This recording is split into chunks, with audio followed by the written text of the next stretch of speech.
The photo appeared on Zillow at 11:47 a.m. on a Tuesday. My lake house. The one I'd closed on 18 months prior. Listed as bank repossession, urgent sale, $580,000.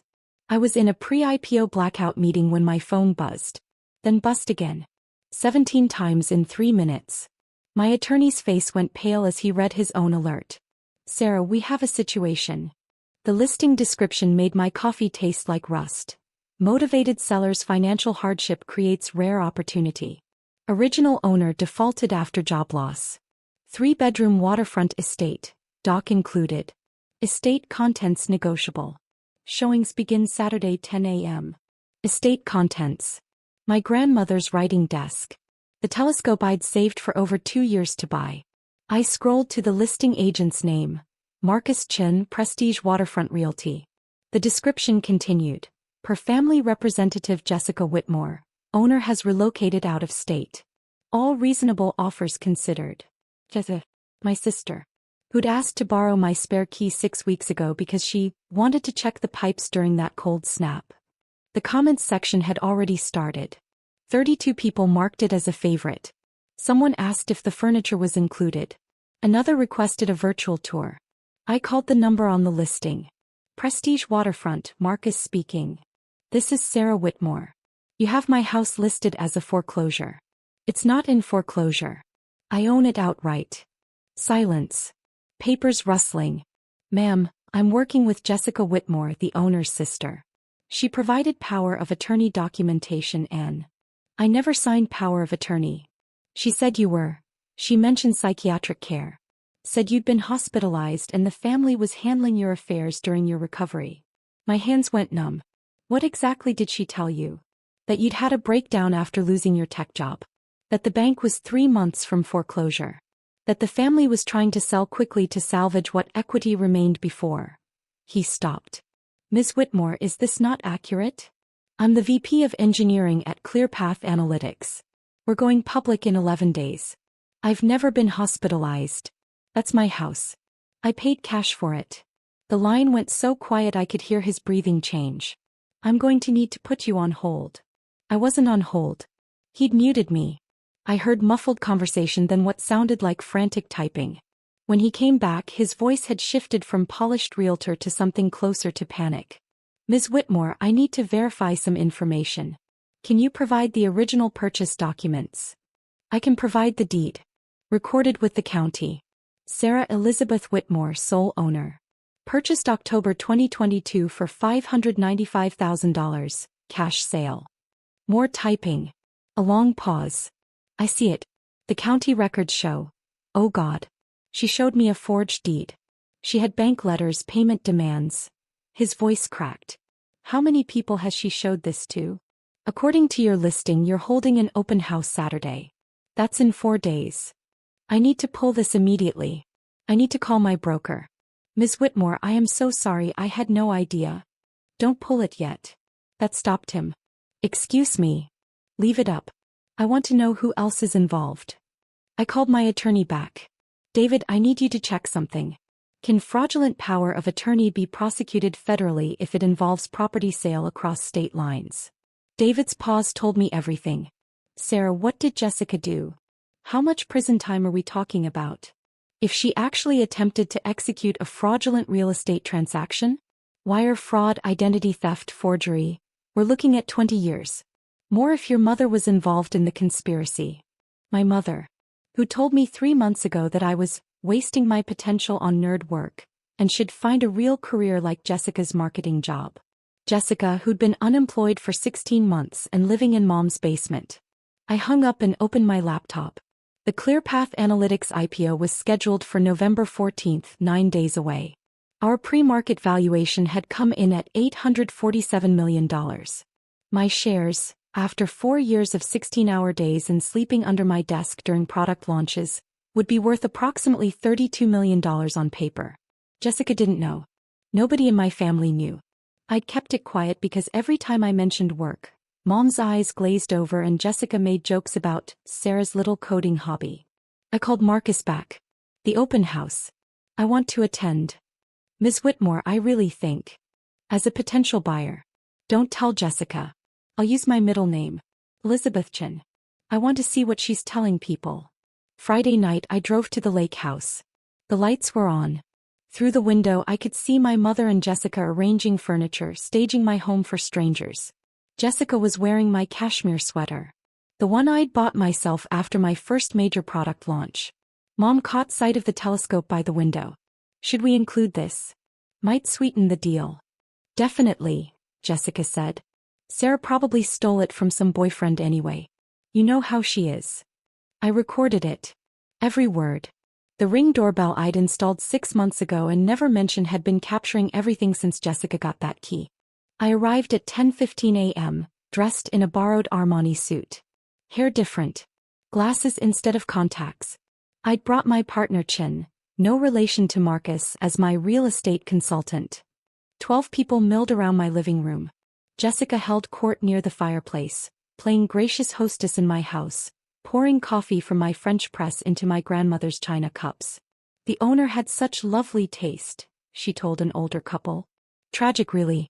She seemed so stable then just snapped. The medical bills alone were astronomical. Marcus looked like he might vomit. He'd seen me come in, recognized me despite the disguise, and now stood frozen near the kitchen. What happened to her? The woman asked. Schizophrenia, Jessica said, lowering her voice theatrically. She thought she was creating some world-changing software, but it was all delusions. She'd been fired months before she even realized it. Our mother had to have her committed. Mom nodded sadly from her position near the master bedroom. We're hoping to get her into a good facility with the proceeds. She needs long-term care. I pulled out my phone and opened the NASDAQ app. The ClearPath Analytics holding page showed our ticker symbol, CRP. Launch date, November 14, 2023. T-3 days. A younger man in an expensive suit examined the telescope. How firm is the asking price? We're motivated, Jessica said. The bank wants $580,000, but between us, they'd probably take $545,000. The owner's debts are substantial. I'll offer $520,000, the man said. Cash close in 2 weeks. Jessica's eyes lit up. I think we can make that work. I watched her shake his hand. Watched her accept the man's business card. Watched her promise to have the family's attorney draw up papers by Monday. That's when my phone buzzed. Then Chen's phone. Then Marcus's phone. Then every phone in the room lit up simultaneously. The NASDAQ alert. ClearPath Analytics CRP. Early IPO launch approved. Trading begins Monday, November 11, 2023. Opening valuation, $847 million. The real estate news aggregators hit next. Property alert. 2847 Lakeshore Drive. Listed owner Sarah E. Whitmore confirmed as ClearPath Analytics VP Engineering. Company valuation places executive compensation at $30 to $35 million range. Property purchased outright 2022, no mortgage on record. Listing appears fraudulent. Chin held up his phone showing Jessica. Interesting. The owner of this foreclosure just became worth $32 million. And according to county records, she never had a mortgage. The color drained from Jessica's face. That's not. Sarah didn't. Didn't what? I removed my glasses. Didn't actually lose her mind? Didn't get fired from her little coding job? Mom made a sound like a stepped-on cat. Sarah. You're wearing my sweater, Jess. The one I bought after we closed our Series C funding. $42 million in venture capital. I was so proud. I called to tell you. You said I was bragging about nerd money, and hung up. The potential buyers had started edging toward the door. Marcus looked like he was praying for a sinkhole. You can't prove, Jessica started. I pulled out my phone and played the Ring doorbell footage. Jessica's voice crystal clear. Sarah probably stole it from some boyfriend anyway. You know how she is. Mom's voice. Should we include this? Jessica's voice. Definitely. That's from last night, I said. When you were staging my house. The house I own. That you tried to sell using forged power of attorney documents. It was just, we needed. Jessica's voice climbed toward hysteria. You have so much. You don't even need this place. We thought. You thought I was crazy. You told 12 strangers I was schizophrenic. You told them I'd been institutionalized. You tried to sell my home, my grandmother's furniture, my possessions, and pocket over $500,000. I turned to Chin. Call Agent Morrison. Who's Agent Morrison? Mom whispered. FBI. Wire Fraud Division. See, attempting to sell property across state lines using falsified documents is a federal crime. The forged power of attorney, the fake bank letters Marcus mentioned, the false medical claims. That's identity theft, fraud, forgery. The fact that you planned to accept payment and transfer a deed you had no right to transfer? Wire fraud. That's 18 U.S.C. 1343. David, my attorney, appeared in the doorway. I'd had him waiting outside. I've contacted the county prosecutor. They're very interested in the forged deed. That's a third-degree felony in this state. 3 to 5 years. Jessica lunged for the door. Chin blocked her path, not touching her, just standing there in his 6'4" frame. Let me leave. You can't keep me here. I said. But Agent Morrison is outside. I called him an hour ago.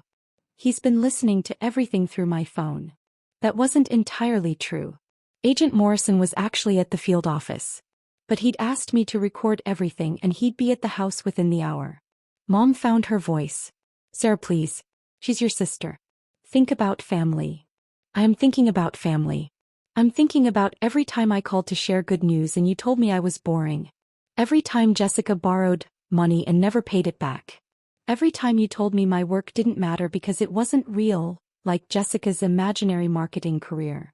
I pulled up my banking app, showed them the screen. I've donated $847,000 to the Women in Tech Scholarship Fund at my university. That's $1,000 for every million ClearPath is valued at. In Mom's name, actually. I set it up last year for your birthday. Thought you'd be proud. Mom's face crumpled. You what? They're announcing the scholarship endowment on Monday. The Sarah Chin Whitmore Foundation. That's my married name, by the way. I got married 14 months ago. Small ceremony. Didn't invite you because the last time I mentioned my partner, Jessica asked if he made real money or just tech bullshit. I smiled at Chin. She makes real money. Neurosurgeon. Johns Hopkins. Jessica had sunk onto my couch, the fight draining out of her. I didn't know. You never said. I tried. For years I tried. Every achievement, every promotion, every milestone. You made it very clear that my life was irrelevant unless it benefited you. Agent Morrison did arrive 40 minutes later. He was younger than I expected, with wire-rimmed glasses and the patient demeanor of someone who'd seen every type of family fraud. Ms. Whitmore, he nodded to me, then to Jessica. Ms. Whitmore. I'll need you to come with me to answer some questions about the documentation you provided to Mr. Chin regarding this property. It was a misunderstanding, Jessica tried. Family miscommunication. Morrison held up a folder. You presented yourself as having legal authority to sell property you don't own. You created or commissioned the creation of false documents. You made material misrepresentations to a licensed real estate agent and potential buyers. That's not miscommunication. That's fraud. Mom grabbed my arm.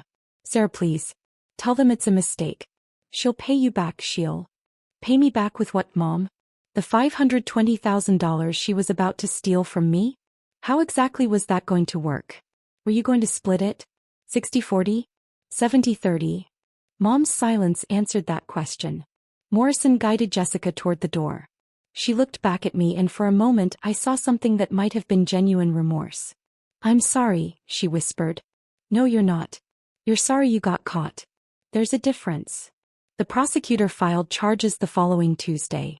Wire fraud, identity theft, forgery, attempted grand larceny. The state added their own charges. Felony forgery, criminal impersonation, theft by deception.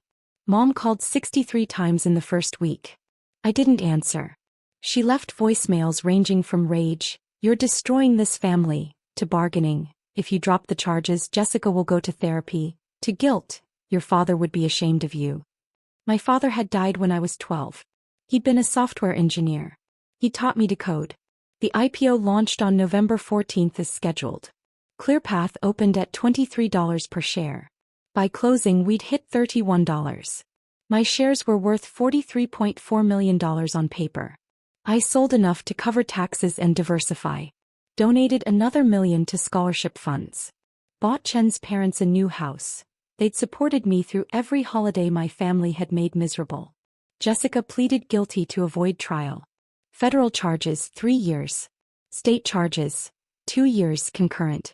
Total 3 years in federal prison, 5 years probation, $50,000 in restitution for legal fees and damages. Mom never apologized. She sent a letter asking for money to hire Jessica a better lawyer. I sent back a copy of the scholarship announcement with a note. This is what believing in people looks like. 6 months later I sold the lake house. Couldn't stand to be there anymore knowing what they'd tried to do. I donated the proceeds to a nonprofit supporting victims of family financial abuse. Turns out there are thousands of us. Successful people whose families see them as ATMs or worse as threats to be eliminated. I kept the telescope. And my grandmother's desk. And the cashmere sweater I'd bought myself, the one Jessica had been wearing when she tried to sell my life. Some nights I set up the telescope on our new balcony and look at stars. Chin asks if I regret pressing charges. If I miss having a family. I tell her the truth. I finally have a family. I have a wife who celebrates my victories. I have colleagues who respect my work. I have friends who show up when it matters. The people who shared my blood just wanted to sell my house out from under me and call me crazy for objecting. That's not family. That's just DNA with a criminal record.